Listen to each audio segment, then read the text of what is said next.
everyone. So, this episode is going to be about getting over yourself, which sounds kind of mean.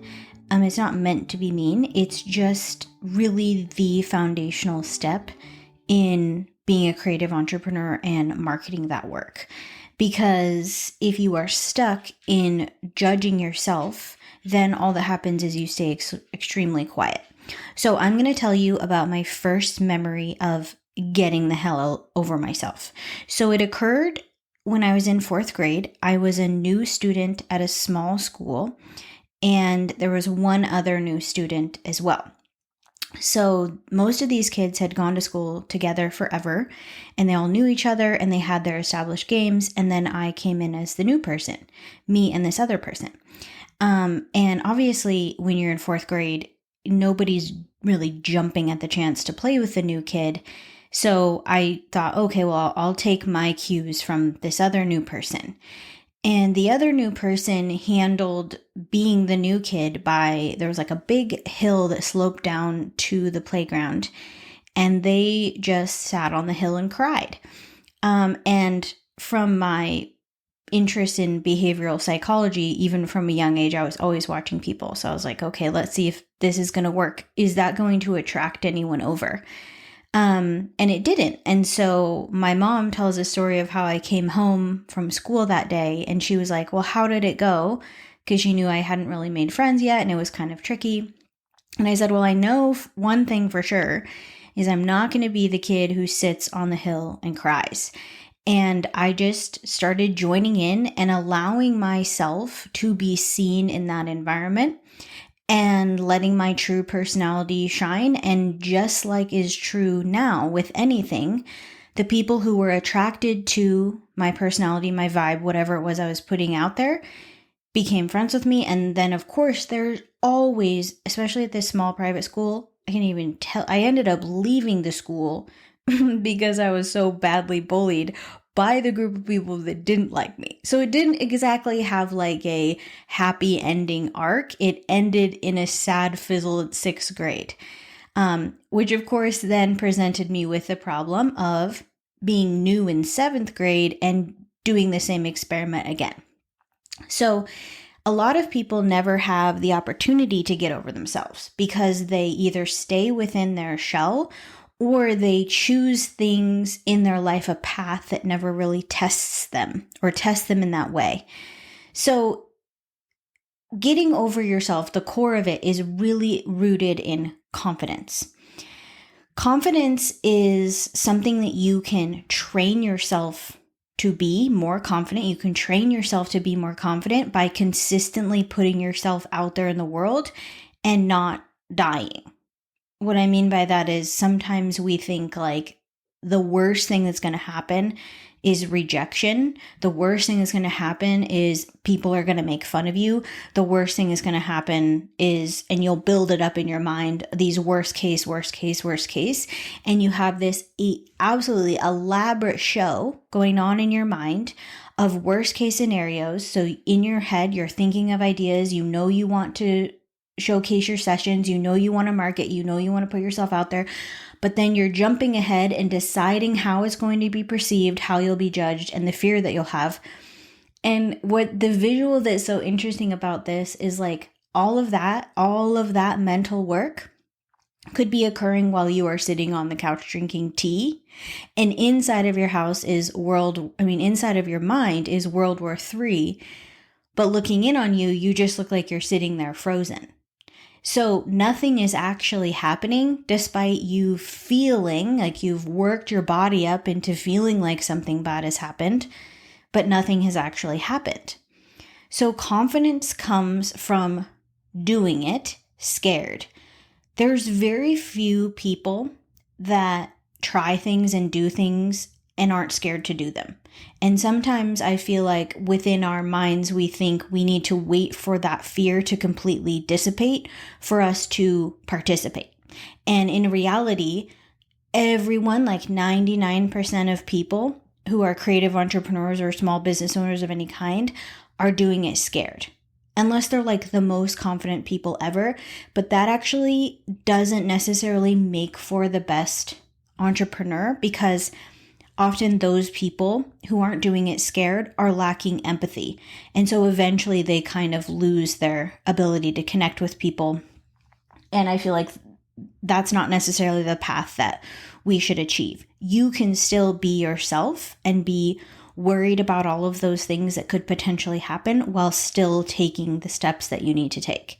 Because the unfortunate truth is that any result that you have for your family photography business, whether it would be hitting an income goal or a number of sessions goal or whatever, getting published, whatever it is, all of those results can only happen through your own action.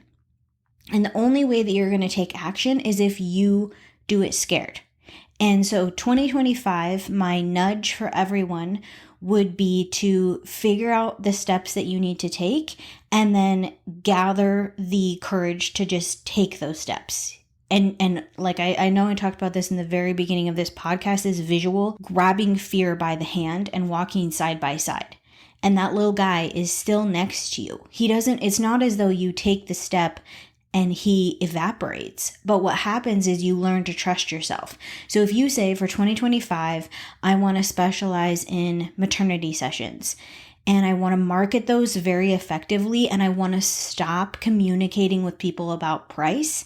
And in order to do that, I need to build a really high trust brand, which means that people are going to have to get to know me because that's the only way they're going to build trust with me. But I'm scared of putting myself out there. So 2025 is the year to say, but I'm going to do that anyway. And the reason you're going to do that is because the goal that you've tied to those action steps means more to you than staying quiet. And everybody has to reach this point. And the people that decide that the action steps are actually too intimidating and they can't do them, those are the people that go year after year after year, mostly taking on the sessions that come in fall that just happen to materialize because of the needs in the market. They're quiet the rest of the year, feeling scared and frustrated that they're not hitting their goals. And eventually those people burn out.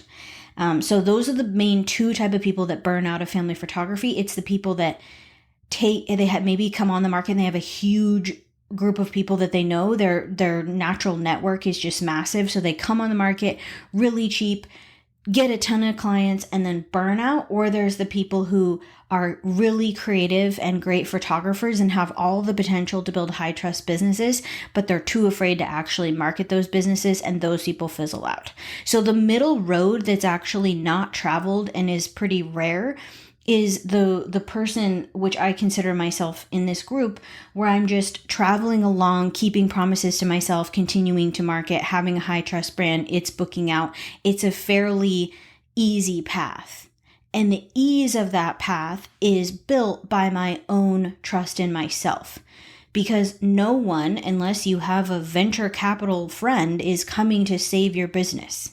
The only person that's going to save your business is you, and the only way that you're going to do that is by taking action, even though you're scared. So if you don't have goals, and this goes back to like a very rudimentary exercise in deciding to get over yourself, is deciding what you're fighting for. So literally, one of the best things you can do is write out what you want this business to bring to your life. So for me, I want this business to continue to be able to showcase for my girls that I can be a creative business owner who runs a successful business, because I think showing them that that is possible is one of the most valuable lessons that I can teach them as a mother. And it doesn't mean that they have to follow in my footsteps. It just means that for women, knowing that there are opportunities out there to build your own thing beyond being an employee, especially if they want to go on to be mothers themselves. I just feel like that freedom that I gave myself by being brave and putting myself out of my comfort zone and building a business is one of the best things I ever did for myself as a mother, and as a female, and as a wife, and as a woman. So that's my number one driver. My number two driver, and I always say this, is that my family relies on my income. I have big goals and dreams, and I want to travel with my girls, and I want to be able to go visit them when they go off to college or do whatever they want to do. I'd love to be able to maybe buy a little investment property and my husband and I could fix it up. I have all these dreams that no one is coming to do for me. And so in the beginning, Rooney, freaking every time, she has not barked. I just want to go on the record. She has not barked all morning. She has barked. I'm sure you heard her.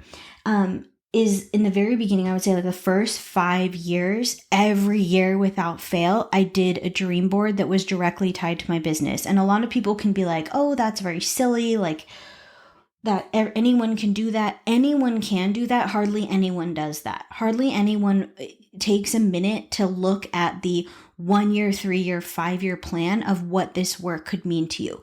And if the work really is all about you just making enough income to pay your car payment, that's perfectly fine. So I'm talking to photographers who are in growth mode, who are trying to make this a profitable business. And I think that I read that only like 6% of female-owned entrepreneurs ever make $100,000 or more. I'd have to look at that, because that seems really low. Maybe it was creative entrepreneurs.